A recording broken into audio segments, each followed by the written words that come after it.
Today we'll learn how Rail Movement Planner can assist with managing terminal queues and reducing train stoppage.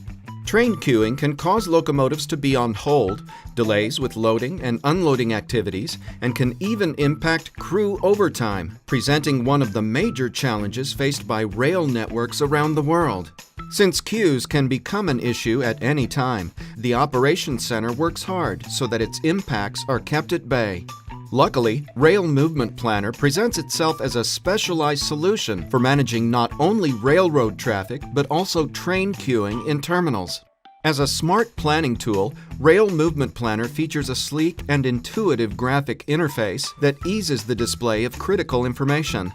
Rail Movement Planner allows the Operations Center to manage and prioritize trains by seeing the big picture while handling other operational inefficiencies, all in real time. Furthermore, the solution also empowers controllers, allowing them to analyze future scenarios and make decisions more assertively with the entire business in mind.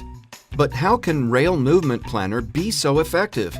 By considering every little detail provided by the operational support systems, it can devise what's the best solution for the current problem, and this means preventing unnecessary stoppage and expenses. And what about disruptions?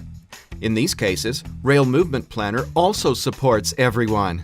Aside from improving the impacts such problems cause, the solution assists in determining plans to minimize these repercussions, addressing both operations and maintenance by seeing the big picture. Your operation needs intelligent solutions from an intelligent tool. Rail Movement Planner is always aware of how terminals are performing, dynamically absorbing information and sharing it in real time. The railroad is a living organism that can't stop, and this is where the tool comes in, organizing the rail network in the best possible way to ensure the best performance. To know more about Rail Movement Planner or schedule a demo of the solution in your operations center, contact us.